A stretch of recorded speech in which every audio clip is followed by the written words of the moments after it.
Assalamualaikum warahmatullahi wabarakatuh. Salam sejahtera bagi kita semua. Kami mahasiswa dari Universitas Negeri Gorontalo, Fakultas Ilmu Pendidikan, jurusan Manajemen Pendidikan. Pada video kali ini, kami akan membahas secara mendalam tentang ideologi negara, Pancasila, dari sila-sila yang terkandung di dalamnya. Implementasi sila ketuhanan yang Maha Esa dalam kehidupan sehari-hari mencangkup beberapa aspek penting yang mencerminkan pengakuan dan penghormatan terhadap keberadaan Tuhan dalam berbagai dimensi kehidupan.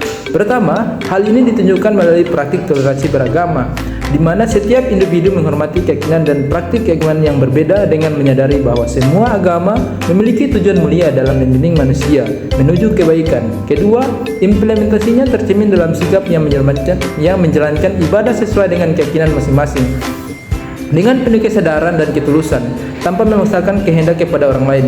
Ketiga, sila ini mendorong warga negara untuk bertindak jujur, bermoral, dan memiliki integritas yang tinggi sebagai wujud tanggung jawab spiritual dengan menyadari bahwa setiap perbuatan selalu dalam pengawasan Tuhan. Selain itu, implementasi sila juga tercermin dalam sikap saling membantu, menghargai sesama, dan menjunjung tinggi nilai-nilai kemanusiaan yang berbagai bentuk pengalaman cinta kasih yang diajarkan oleh setiap agama, serta meyakini bahwa perbedaan adalah rahmat dari Tuhan yang Maha Esa. Implementasi ideologi Pancasila tentang kemanusiaan yang adil dan beradab dalam kehidupan sehari-hari dapat diwujudkan melalui berbagai sikap dan tindakan yang menghormati harkat dan martabat setiap manusia.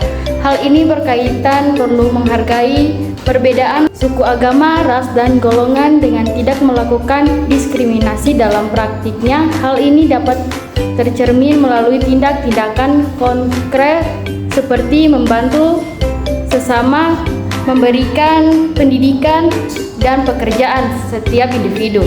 Sikap toleransi dengan menghormati keyakinan orang lain, memberikan pertolongan kepada mereka yang membutuhkan tanpa pamrih, dan tidak melakukan kekerasan atau penghinaan terhadap siapapun di lingkungan kerja ini bisa yang adil, memberikan kesempatan promosi berdasarkan kemampuan dan menciptakan komunikasi yang saling menghargai antar kerja dalam konteks pendidikan. Prinsip ini dapat diterapkan dengan memberikan akses pendidikan yang sama untuk semua kalangan, termasuk mereka yang berasal dari keluarga kurang mampu atau memiliki keterbatasan fisik.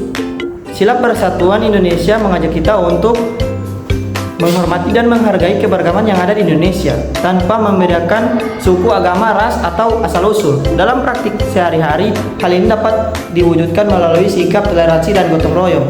Misalnya, ketika ada musibah atau bencana, masyarakat dari berbagai latar belakang bersatu untuk saling membantu tanpa mempermasalahkan perbedaan.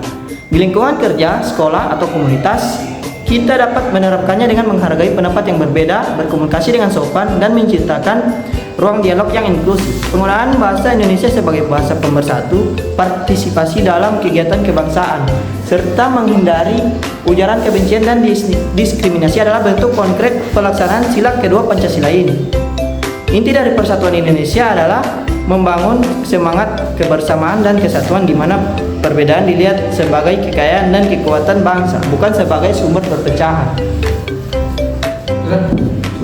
Dalam implementasi sila keempat Pancasila, yaitu kerakyatan yang dipimpin oleh hikmat kebijaksanaan dalam permusyawaratan perwakilan, kita dapat menerapkan dalam berbagai aspek kehidupan sehari-hari. Prinsip utamanya adalah musyawarah untuk mufakat, yang berarti setiap persoalan diselesaikan melalui dialog yang konstruktif dengan mengedepankan kepentingan bersama di atas kepentingan pribadi atau golongan.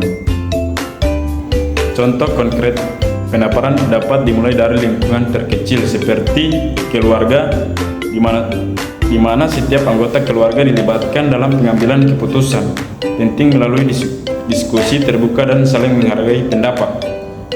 Di tingkat masyarakat, hal ini mewujudkan melalui rapat RT atau RW, diskusi, komunikasi. Inti dari sila keempat adalah menjunjung tinggi prinsip demokrasi yang bermartabat, di mana setiap individu memiliki hak untuk berbicara didengar, namun tetap mengedepankan musyawarah yang bijaksana, mencari titik temu, dan menghindari konflik atau pemecahan. Hal ini menutup sikap saling menghormati, mau mendengarkan, dan bersedia untuk kompromi demi kepentingan bersama tanpa merugikan pihak manapun. Sila kelima, Pancasila, yaitu keadilan sosial bagi seluruh rakyat Indonesia, mengandung makna penting dalam mewujudkan kesejahteraan dan kesetaraan sosial di masyarakat. Dalam kehidupan sehari-hari, implementasi sila ini dapat diwujudkan melalui beberapa tindakan konkret. Misalnya, kita dapat menunjukkan keadilan sosial dengan membantu mereka yang kurang beruntung, seperti memberikan bantuan pendidikan kepada anak-anak dari keluarga tidak mampu, mendukung program-program pemberdayaan masyarakat, atau berpartisipasi dalam kegiatan sosial yang bertujuan mengurangi kesetaraan ekonomi. Selain itu, keadilan sosial juga tercermin dari sikap menghargai hak-hak setiap individu tanpa membedakan latar belakang sosial, ekonomi, atau budaya, serta menciptakan kesempatan yang sama bagi semua orang untuk mengembangkan potensi diri dan berkontribusi positif bagi masyarakat. Hal ini dapat dilakukan melalui sikap saling menghormati, memberikan kesempatan yang adil dalam dunia kerja, pendidikan, dan kehidupan bermasyarakat, serta mendukung kebijakan-kebijakan yang pro rakyat dan berkeadilan sosial.